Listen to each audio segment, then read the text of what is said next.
There is hate that is brewing in the United States and throughout the world. Tonight, we honor the 80th anniversary of the Warsaw Ghetto Uprising. As a lawyer who has been asked to speak, I did research, like I always do, and I found out a lot about Mordechai Anilevich. He was a true hero. At 24, he led the uprising. He snuck out of the ghetto to bring back food and supplies for the other men and women who were living and dying in the ghetto. My mother's parents were murdered at Auschwitz. So for me to sit at the same seat as Elie Wiesel's son, to me is an awesome experience. I knew your father. He was a friend, and he was heroic. But so are my grandparents.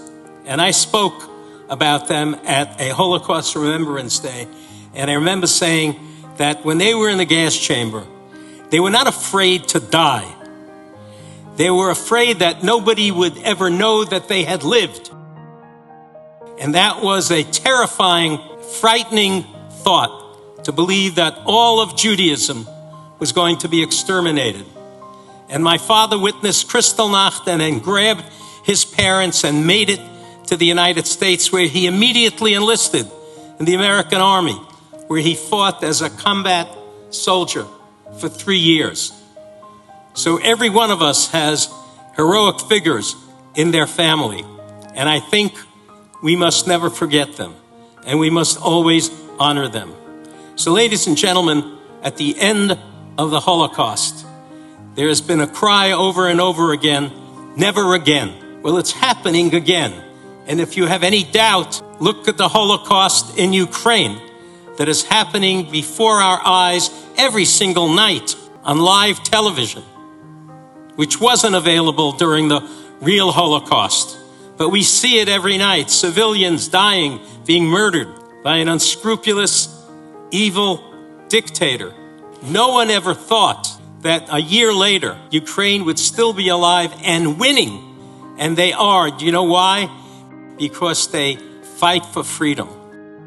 Fear has no place in an educated population. And the thing that we need to do together is resolve ourselves that it can never happen again, even though it's happening again.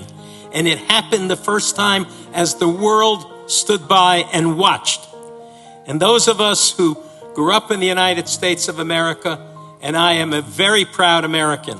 I have children living in Israel and grandchildren living in Israel, but I am a very proud American.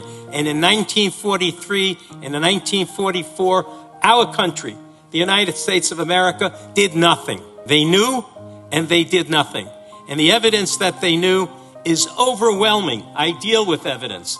There is proof beyond any reasonable doubt that the President of the United States at the time knew that Jews were being murdered systematically, and the United States did nothing.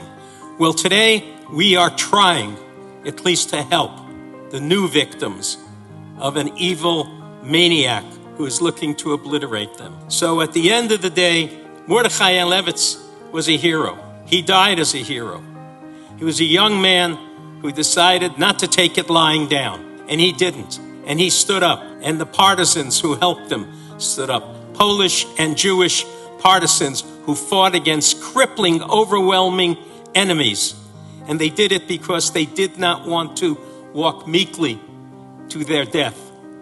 They honored their brothers and sisters by their effort.